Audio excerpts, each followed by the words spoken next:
শিবগঞ্জ চান্দিনা থেকে বলছি। হুজুরের কাছে আমার একটি প্রশ্ন, অনেকে শবে কদর মানেন কিন্তু শবে বরাত মানেন না, এ বিষয়ে সাধারণ জনগণের ভিতরে অনেক দ্বিধা, বিস্তারিত আলোচনা করলে আমরা উপকৃত হব। হ্যাঁ, কথাটা একেবারে ঠিক। অনেকে শবে কদর মানে, আবার শবে বরাতকে নিয়ে বিতর্ক করে। হ্যাঁ, যুগে যুগে বিতর্ক ছিল, আছে, থাকবে। কে কি বলছে আপনি সেটা দেখার দরকার নেই, আপনাকে দেখতে হবে আল্লাহ পাক কি বলেছেন, আল্লাহর হাবিব কি বলেছেন।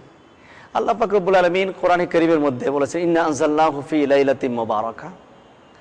কোরআনে কারীম লাইলাতুল মুবারাকার মধ্যে নাজিল করেছেন। লাইলাতুল মুবারাকা বলতে মুফাসসিরিন ইকরাম বলেছেন সেটা লাইলাতুন নিসফি মিন শাবান, শাবান মাসের 14 তারিখ। আপনি মিশকাত শরীফ খুলে দেখুন না, মিশকাত শরীফ খুলে দেখুন, ইবনে মাজার হাদিস স্পষ্ট লেখা আছে। নবীজি ইরশাদ করেছেন, আয়েশা সিদ্দিকার প্রশ্নের জবাবে নবীজি বলেছেন যে আজকের এই রাত এমন একটি রাত যে রাত্রিতে আল্লাহ পাক রব্বুল আলামিন ইয়ানজুরু ইলা সামাইদ দুনিয়া, দুনিয়াবী আসমানের মধ্যে তাশরিফ রাখেন এবং ডেকে ডেকে বলেন, আলা মিন মুস্তাগফিরিন ফাগফির লাহু, তোমাদের মধ্যে ক্ষমা চাওয়ার কেউ আছে কি, আমি তোমাদেরকে ক্ষমা করে দেব।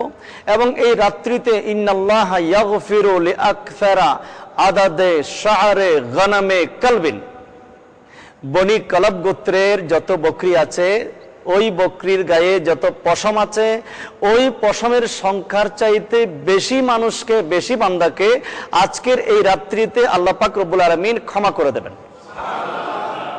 সে রাত্রি তো লাইলাতুন নিসফি মিন শাবান, শাবান মাসের 14তম রাতের কথা নবীজি বলেছেন। মিশকাত শরীফ 114 পৃষ্ঠার হাদিস। আরো হাদিস আছে আলী রাদিয়াল্লাহু তাআলা আনহু বর্ণিত, ইদা কানাত লাইলাতুন নিসফি মিন শাবানা ফাকুমু লাইলাতাহা ওয়াসুমু নাহারাহা।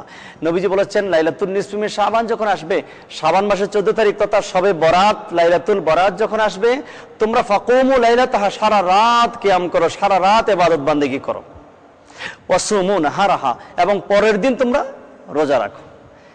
এত কিছু এত পরিষ্কার ভাবে বলে দেওয়ার পর যদি কেউ শবে বরাতকে অস্বীকার করে, তাহলে আমাদের দুঃখ করা ছাড়া আর কিছু নাই। কে কি বলছে না বলছে, কে বাধা দিচ্ছে, কে নাজায়েজ বলছে, কে তার বিরোধিতা করছে, সেই দিকে তাকাবার সময় আমার নাই। আমার জীবনটা আমরা অনেক অবহেলায় কাটিয়ে দিয়েছি। ঘুমাইয়া কাজা করেছি ফজর, তখনও জাগিনি যখন জোহর, হেলাও খেলায় কেটেছে আসর, মাগরিবের আজ শুনি আজান, জামাতে শামিল হওরে সাথে এখনো জামাতে আছে স্থান। আমার তো সেই সময় এসেছে, এখন এই সুযোগ, কোনো সুযোগ আমি হাতছাড়া করতে চাই না। শবে বরাতের কোনো রাতকে আমি হেরায় কাটিয়ে দিতে চাই না। শবে কদরকে আমি, এই শবে কদরের নিয়ামত থেকে আমি বঞ্চিত হতে চাই না। সুতরাং আমরা লাইলাতুল কদর যেভাবে পবিত্রতার সাথে, ইবাদত বান্দেগীর সাথে আমরা আদায় করি, ঠিক একইভাবে আমরা শবে বরাতকেও আমরা আদায় করব এবং রোজা রাখার চেষ্টা করব, কোরআনে কারীমের তেলাওয়াত করব, ইবাদত বান্দেগী করব। আমাদের কেউ বাধা দেওয়ার, সে বাধা আমরা শুনবো না। আশা করি বিষয়টা ক্লিয়ার হয়ে গেছে।